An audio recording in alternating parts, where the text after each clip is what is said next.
نحمده ونصلي على رسوله الكريم أما بعد أعوذ بالله من الشيطان الرجيم بسم الله الرحمن الرحيم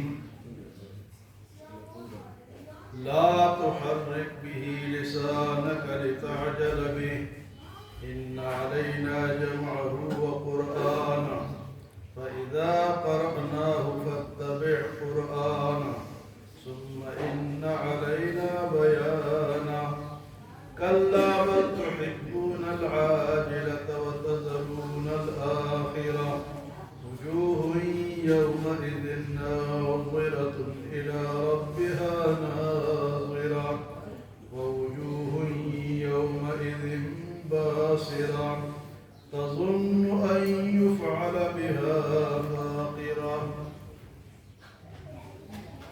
قیامت کا ذکر کرا ہے کہ پوچھا کہ قیامت کس طرح برپا ہوگی.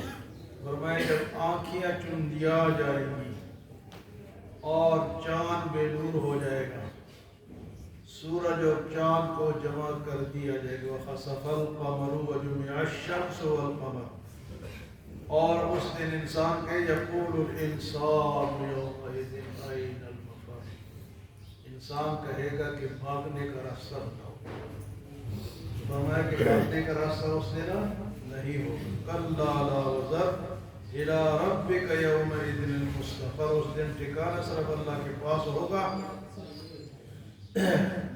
قرآن پاک جب نازل ہو رہا تھا, قرآن پاک کے جو مضامین ہے, ایک ہے اللہ, رسول صلی اللہ علیہ وسلم, آخرت اور قرآن کی سچائی, قرآن کی حقانیت. یہ قرآن کے مضمون ہے. تو آپ صلی اللہ علیہ وسلم پر جب وحی آتی تھی تو آپ ساتھ جلدی حضرت جبرائیل علیہ السلام کے ساتھ پڑھتے تاکہ میں بھول نہ جاؤں, تاکہ قرآن بعد میں بھول نہ جاؤں. تو جلدی آپ ساتھ پڑھتے. تو یہاں پر اللہ پاک نے فرمایا کہ آپ ساتھ نہ پڑھیں, آپ پہلے صرف سنیں غور سے, اور اس کا پڑھانا, یاد کرانا, بیان کرانا یہ میری ذمہ داری. اس کا پڑھوانا, اس کا یاد کرانا, پھر آگے بیان کرانا, آپ فکر نہ کریں گے. تو یہاں اللہ پاک فرماتے ہیں لا تحرک به لسانک لتعجل به, میرے نبی آپ اس کے ساتھ اپنی زبان کو حرکت جلدی نہ دیں, یعنی ساتھ نہ پڑھیں. آپ کا مقصد تو یہ نا کہ بھول نہ جاؤ, کوئی لفظ رہ نہ جائے. جبرائیل علیہ السلام پڑھتے ہیں تو آپ بھی پڑھتے ہیں. اللہ نے فرمایا کہ آپ اپنی زبان کو نہ ہلائیں.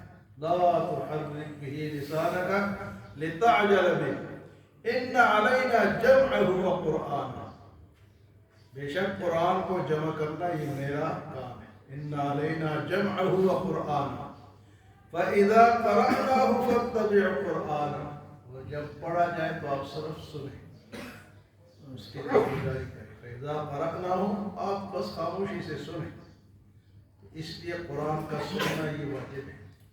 اگر کوئی شخص قرآن پڑھ رہا ہو تو آپ ساتھ نہیں پڑھ سکتے, آپ پر سننا لازم ہے. یہ آیت بتا رہی ہے. یہ جو ہم کہتے ہیں کہ امام کے پیچھے نہ پڑھو, وہ اس لیے کہ قرآن کہتا ہے کہ جب قرآن پڑھا جائے تم خاموش ہو جاؤ.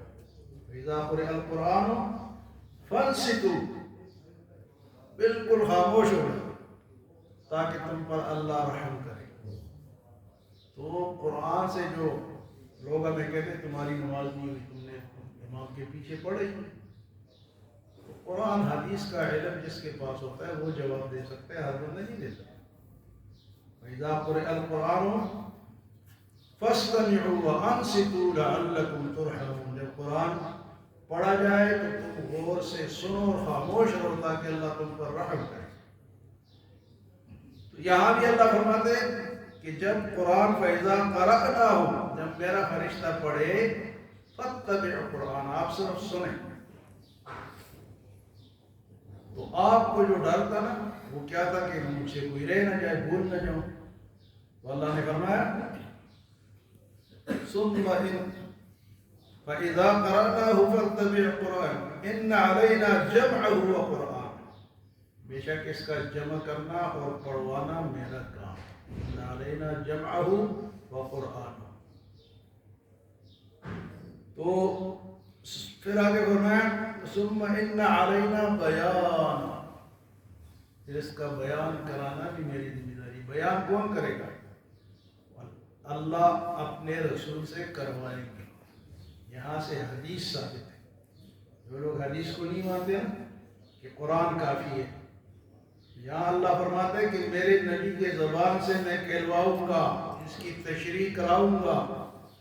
وہ ہے کہ ایک قرآن ہے وحی والا، جس کو وحی متلو کہتے ہیں، تلاوت والی وحی، اور ایک وحی ہے غیر متلو، جو کہ اس کی تلاوت نہیں کی جاتی لیکن وہ حضور کی حدیث، وہ وحی غیر متلو ہے، وہ بھی وحی ہے. اگر کوئی حدیث کو نہیں مانتا، کہتا ہے کہ میں تو صرف قرآن کو مانتا، اس دور میں وہ سارے نکلے ہیں اس طرح کے لوگ، تو اس کو کہو کہ تمہیں یہ کس نے بتایا کہ قرآن ہے؟ یہ تو حدیث نے بتایا. قرآن کا قرآن ہونا کس نے بتایا جی؟ حدیث نے بتایا. تو ساری حدیث کیا ہے؟ وہ بھی اللہ کی طرف سے حضور کے دل میں ڈالی گئی کہ یہاں اس طرح تشریح کریں، یہاں اس طرح کریں، یہاں اس طرح کریں. تو قرآن کا جمع کرنا، اور اس کو کوئی نقصان بھی نہیں پہنچا سکتا، اس کو کوئی مٹا بھی نہیں سکتا، کیونکہ دوسری جگہ اللہ پاک فرماتے ہیں اِنَّا نَحْنُ نَزَّلْنَا الذِّكْرَ وَإِنَّا لَهُ لَحَافِظُونَ. اس ذکر کو میں نے نازل کیا اور میں ہی اس کی حفاظت کروں گا. تو قیامت تک قرآن محفوظ کیوں ہے؟ کہ اللہ نے حفاظت کی ذمہ داری. باقی کتابوں کے بارے میں اللہ پاک نے نہیں لی تھی، تورات، انجیل، زبور، ان کے بارے میں اللہ نے ذمہ داری نہیں لی تھی، تو وہ ختم ہو گئی. اور اللہ کے علم میں تھا کہ ان کو میں نے ختم کرنا ہے، منسوخ کرنا ہے. قرآن کی ذمہ داری اللہ نے لی اور آپ تک محفوظ ہے. کوئی ایک لفظ بھی اس کا کوئی مٹا نہیں سکا، ختم نہیں کر سکا. تو اللہ پاک کیا فرماتے ہیں کہ آپ زبان کو جلدی جلدی نہ ہلائیں، آپ صرف سنیں. اِنَّ عَلَيْنَا جَمْعَهُ وَقُرْآنَهُ، بے شک اس قرآن کا جمع کرنا اور پڑھوانا یہ میرا کام ہے. فَإِذَا قَرَأْنَاهُ فَاتَّبِعْ قُرْآنَهُ، اور جب ہم میرا فرشتہ پڑھے تو آپ پیچھے پیچھے تابعداری کریں، سنیں. ثُمَّ إِنَّ عَلَيْنَا بَيَانَهُ، پھر اس کا بیان کرنا بھی میری ذمہ داری ہے. ہاں، اب آگے دنیا والوں کے لیے پیغام ہے کہ کَلَّا بَل لَا تُحِبُّونَ الْعَاجِلَةَ، تم جلدی والے سے محبت کرتے ہو، جلدی ملے دنیا. کَلَّا بَل لَا تُحِبُّونَ الْعَاجِلَةَ، جلدی دے دے. بعض لوگ کہتے ہیں دنیا میں مل جائے، آخرت کس نے دیکھی ہے؟ قرآن بھی کہتے ہیں ربنا عجل لنا قطنا قبل یوم الحساب، اللہ ہمارا حساب تو ادھر ہی ہے. اس طرح کے لوگ ہیں جو ملنا ہے. تو یہاں بھی اللہ فرماتے ہیں کلا بل لا تحبون العاجلہ، خبردار تم تو محبت کرتے ہو جلدی والے کے ساتھ. وَتَذَرُونَ الْآخِرَةَ، اور آخرت کو چھوڑ دیتے ہو. حالانکہ یہ جو ہے یہ عارضی ہے اور وہ دائمی ہے. فرمائیں کہ حب الدنیا، دنیا کی جو محبت ہے، کل خطیئت، ہر غلطی جو ہم کرتے ہیں اس کی جڑ کیا ہے؟ دنیا کی محبت. جو بھی گناہ کرتے ہیں، غلط کرتے ہیں، ملاوٹ کرتے ہیں، حرام کھاتے ہیں، جھوٹ بولتے ہیں، اس کی وجہ صرف کیا ہے؟ دنیا کی محبت. حب الدنیا رأس کل خطیئت، حب الدنیا رأس کل خطیئت، ہر غلطی کی جو جڑ ہے وہ دنیا کی محبت ہے. یہاں اللہ فرماتے ہیں کلا بل لا تحبون العاجلہ، تم جلدی والے کو تو پسند کرتے ہو کہ جلدی ملے. وَتَذَرُونَ الْآخِرَةَ، آخرت والے کو چھوڑتے جاتے ہو. تو فرمایا کہ یہ بات تمہاری صحیح نہیں ہے. دعا ایک جگہ قرآن میں آئی نا ربنا آتنا فی الدنیا، کہ اللہ ہمیں جو دینا ہے دنیا میں ہی دے. وما لہ فی الآخرۃ من خلاق، ان کے لیے پھر آخرت میں کچھ نہیں. اور دوسری دعا کیا ہے؟ ربنا آتنا فی الدنیا حسنہ وفی الآخرۃ حسنہ، یا اللہ دنیا کی بھلائی دے دے اور آخرت میں، تو یہ تو جائز ہے، لیکن صرف دنیا مانگنا آخرت کو بھول جانا یہ جائز نہیں۔ تو یا اللہ پاک فرمائے کلا بل لا تحبون العاجلہ، خبردار آگاہ رہو کہ تم جلدی والے کے ساتھ محبت، یعنی دنیا کے ساتھ محبت کرتے ہو، وَتَذَرُونَ الْآخِرَةَ، اور آخرت کو چھوڑتے جاتے ہو۔